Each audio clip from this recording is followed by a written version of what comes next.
Hello friends, a great welcome to my channel. I am Poonam Dua and today we are going to do a play Desire Under the Elms by Eugene O'Neill.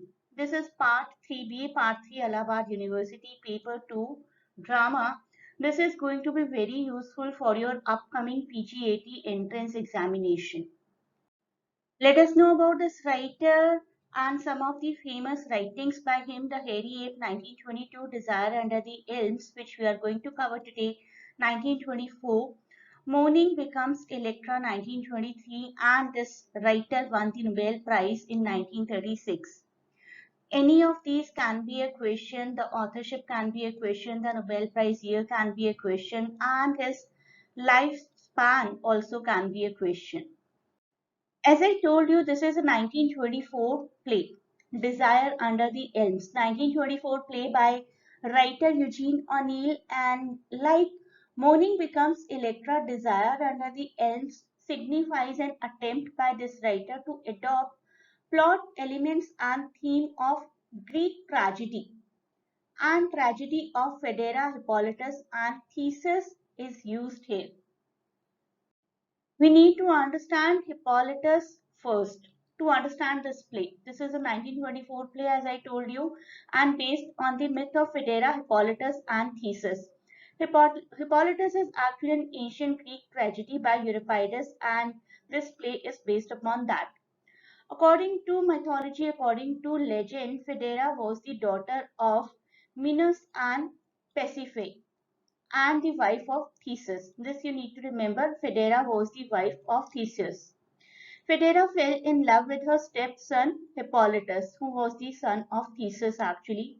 And this Hippolytus rejected her advances and she accused him of trying to rape her, causing Theseus to pray to Poseidon to kill him. Poseidon से pray किया Theseus ने कि Hippolytus should be killed, and then Phaedra killed herself. So a stepmother wanted to seduce the stepson but could not, and then the curse did fall upon everyone. And the similar is the story of Desire Under the Elms. The setting of the play is a farmhouse in 1850, and the central character is Ibn Cabot. Ibn Cabot, a very handsome young man, and he lives there with his two half-brothers, step-brothers, Simeon and Peter. The characters के नाम को अच्छे से याद रखिए. May be कोई भी character का नाम आपसे पूछा जा सकता है एग्जाम में. Who was simian, who was Peter, who was Eben. Eben तो बहुत ही सेंट्रल कैरेक्टर है, तो इजीली याद रहेंगे. तो तीनों ब्रदर्स को अपना इनहेरिटेंस चाहिए और फादर की एब्सेंस में वो डिस्कस करें. The father has left for 2 months for unknown reason हमें नहीं बताया गया. All the brothers want their inheritance in the form of this farmland and Ibn believes कि उनका क्लेम सबसे ज्यादा स्ट्रांग है क्योंकि उनकी मदर भी इस फार्म हाउस पर बहुत ही हार्डवर्क करती थी, and doing that hard work she died one day, and for that he recents his father very strongly. And one day, all of them come to know that this person, Ephraim Cabot, is returning home with a new wife. नई शादी कर ली उन्होंने, उसके साथ वापस आ रहे हैं. And the rest of the two brothers think that Eben हम में से सबसे ज़्यादा strong है. They agree to Eben's offer to buy out their shares so that they can travel to California और वहाँ जाकर कुछ नई expeditions कर सकते हैं. Father has remarried a 35 years old woman and is on the way to home. This is the news that Eben gives to his brothers. Once Eben informs that their father has remarried and घर आने वाले हैं, so let us see what you want to do. Do you still want to claim your inheritance on this land or not? एबेन बहुत ही desperately इस land को चाहते हैं, इस फार्म को चाहते हैं, because he thinks it belong to his mother and he wishes to honour her memory. He offers to buy the brother's share of the farm for $300 each. They tell him they will think about it, waiting to decide until they actually see their father's new wife. As I told you, Ben has offered his brother's share of the farm for $300 each. Peter and Simeon, these are the names of the brothers. एक बार फिर से याद कर लीजिए. Peter and Simeon decide to leave the farm and sign the papers for Eben father वापस आ गए अपनी new wife के साथ जिसका नाम है एबी एंड द ब्रदर्स से we are ready to sell और share, you are the strongest of us. और ये दोनों पूरा शेयर छोड़कर कैलिफोर्निया जाना चाहते हैं। This is how Abby and Eben meet each other. Abby, the new wife of his father, his stepmother, you can say. Abby begins to explore the house and runs into Eben immediately. Both of them are attracted to one another but still fight over the future possession of the farm. Abby भी चाहती है कि ये farm उनको मिल जाए और Eben भी चाहते हैं ये फार्म उनको मिल जाए. And this whole scene closes with very harsh words exchange between Ephraim and Eben. Abby is very lustful after Eben, but he refused her.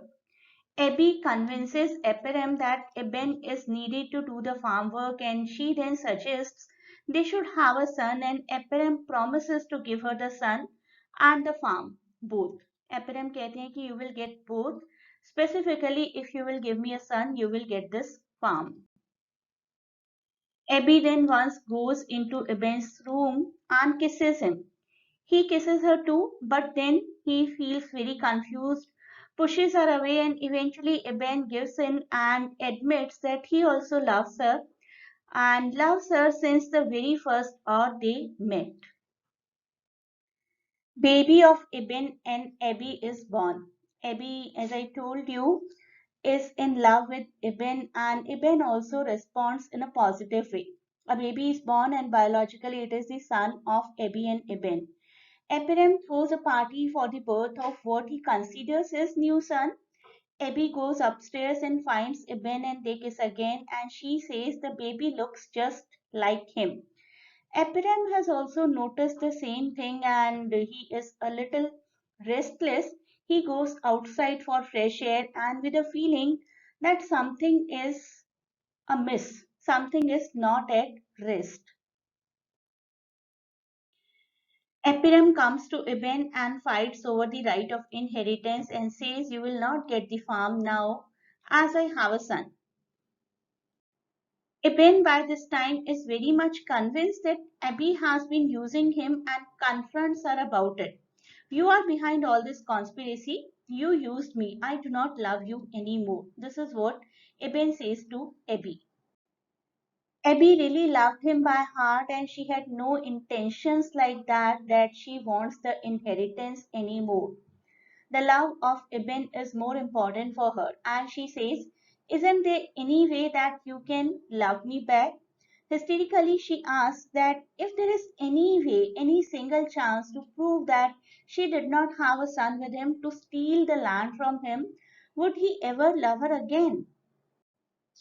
It is the morning after the party and Eben is ready to move out with his bags packed and Abby comes downstairs and tells him what she has done to prove she loves him and was not lying. She says, I have proved my love. Let us see how. Very stunning. She says, suffocated. I suffocated the baby with a pillow and killed just to prove that I love you more than any kind of inheritance.